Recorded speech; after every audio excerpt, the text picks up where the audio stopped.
He joins us again now on the mother of all talk shows. Lowkey, thank you for joining us. Let's talk about the British Parliament tonight, shall we? The Labour Party stands in utter disgrace, terminal disgrace, perhaps. The government, not much sturdier. What's your take?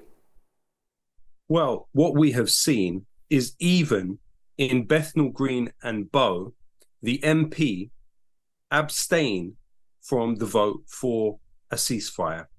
And what I would say, George, is I think you are needed back there. Me and you stood together in Trafalgar Square.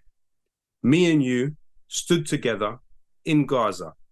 And it is my hope and my dream that you and I will stand together in a liberated Jerusalem.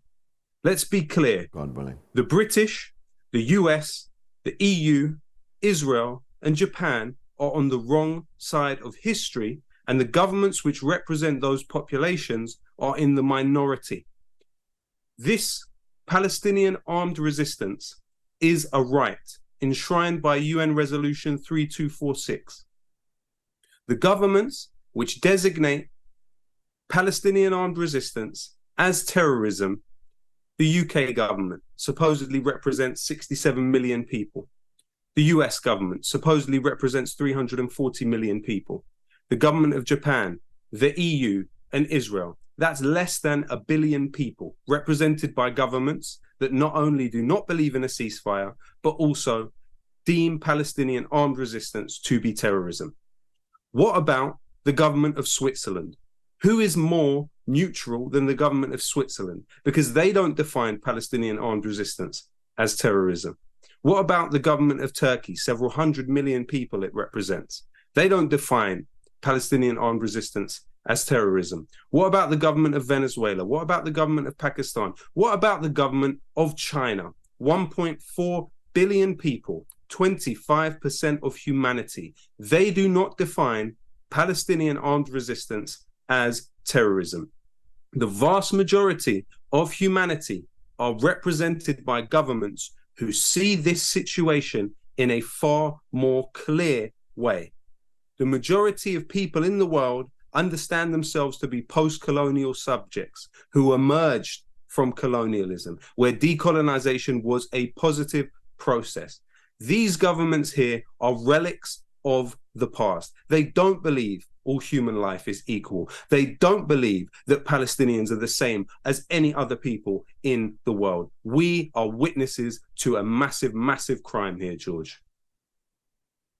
Yes, and it's the fact that they pretend or act as if that was not the case that is almost as galling as the crime itself.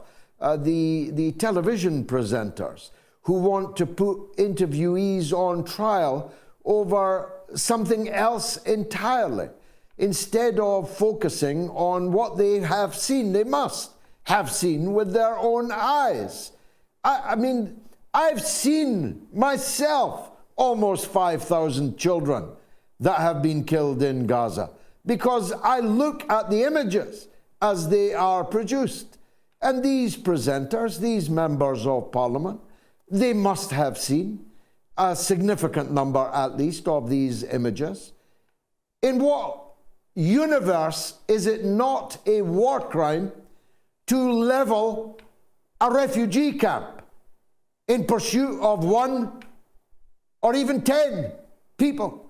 In what universe is it not a war crime to bomb and then invade hospitals full of patients?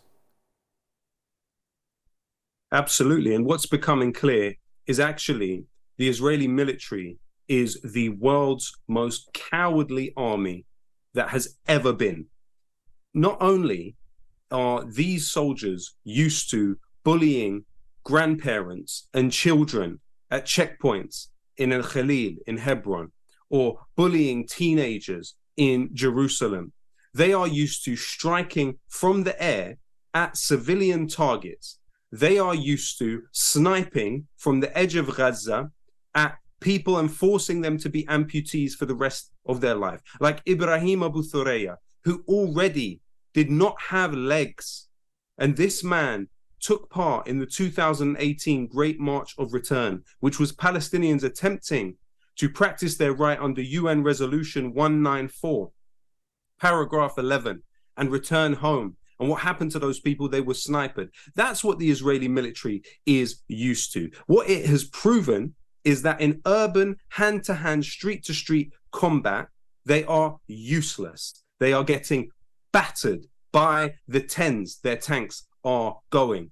But yet they are still launching airstrikes on civilian targets. And the greatest shame of all for the British is there has been direct participation of the British. We don't know the extent of it yet. In years to come, it will come out.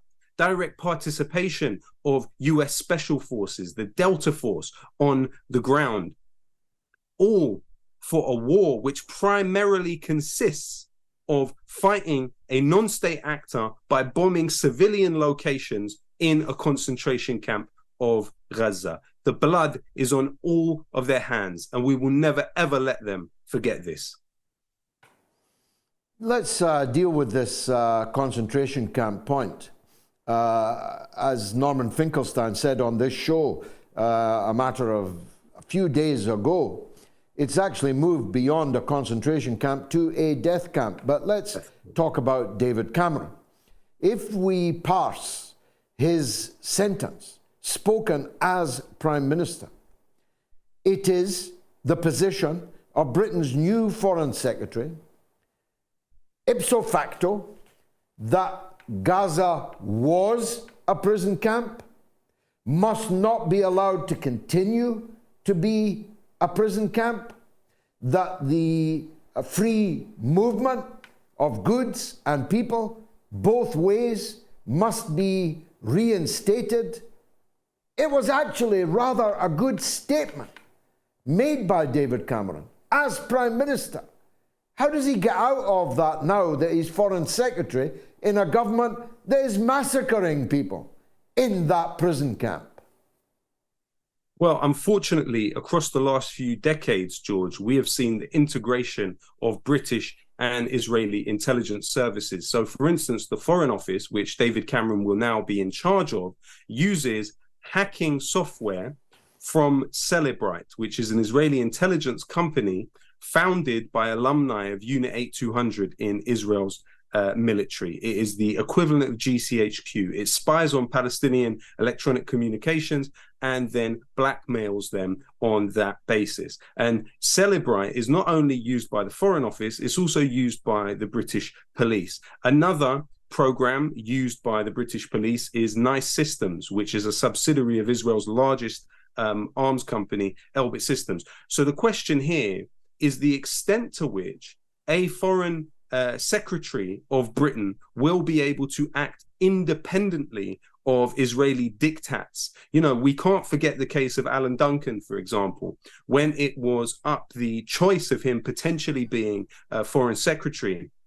He found out, as you well know, George, that he was being lobbied against relentlessly. And he wrote actually in his book that the conservative Friends of Israel think they control the Foreign Office, and they probably do. And of course, Alan Duncan, who was decidedly tepid, you know, in our terms, this was somebody that, yes, he recognized Palestinian rights within the 67 borders, but this was not somebody who was significantly challenging Israel's dominance. But even he was considered beyond the pale for the Israel lobbyists and actually, unfortunately, the British establishment. That doesn't mean that there isn't a contingent within the British establishment who is opposed to what Israel does. There is, but it's, I would say, shrinking by the day, unfortunately. Though this situation has split our elites. It has split our media and political classes in ways that we must build on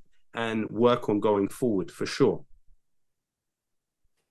It's one thing being a satrap, a pet dog for the United States of America, but, you know, to go from once ruling the waves and having the biggest empire the world has ever seen to being a satrap of Israel is diminishing and degrading indeed. But that's what's happened, isn't it? You've mentioned the intelligence tie-up, but we've also got a secret military agreement with Israel, the terms of which have never been divulged. And what might be in those dozens of British military planes that are flying almost daily now to Tel Aviv? We'll never know. No one can find out. What kind of democracy is that? Absolutely. And it comes down to a question of sovereignty. How can Britain claim to have sovereignty when the very company which handles the data of the Ministry of Defence, Oracle, is led by Larry Ellison, who is the largest donor to the Friends of the IDF charity in its history? He is somebody that, alongside its CEO, Safra Katz, an Israeli woman, claim that their company puts Israel's security second to none, and that their employees can find another employer if they have a problem with it. In addition to that, you have to remember that Larry Ellison, the head of Oracle, which is the company that handles the Ministry of Defence's data, offered Netanyahu the directorship of the company, meaning that Netanyahu could have been the director of the company which handles the data of the British Ministry of Defence, the British Home Office, the British Foreign Office, and even the NHS. So really, you are talking about sovereignty as a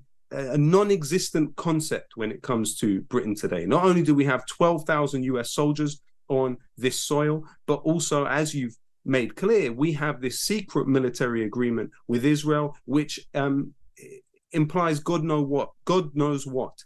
And unfortunately, these 33 plus flights that have gone throughout this period of time, I would say you could be forgiven for thinking that Britain is a direct participant in the bombing. We know that there's the British spy plane above occupied Palestine. What is that helping the Israelis with? We are in a serious bind here as a state. Lastly, and I'm grateful for your time as always, what do you think the effect or impact will be on Keir Starmer, his leadership, on the Labour Party? They've already shed the love, if not the voting allegiance, we'll have to wait and see about that, of millions of people in Britain over their stance on this. Now they've had to sack or have resigned 10 of the Labour front bench. Where's all that going, do you think?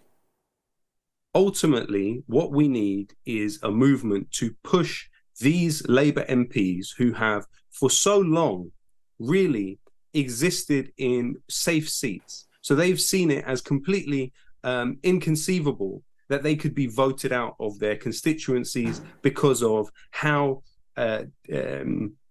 much the Tories are a toxic brand in these particular communities. But what needs to happen is individuals like Wes Streeting, who has his office costs in Ilford paid for by key Israel lobbyist Lord Mendelsohn, and also his office costs paid for by key Israel lobbyist Trevor Chin. They need to pay a significant price in the voting box, and they need to lose their seats. We need to see Keir Starmer, who betted on breaking the back of support for Palestine to secure his leadership, seeing the support for Palestine breaking the back of his leadership. That's what needs to happen next. And we need you back in Parliament. Lowkey, many thanks for your kind thoughts and words, and even more for your wisdom. You're a star. Thanks very much for joining us on the Mother of All Talk Shows.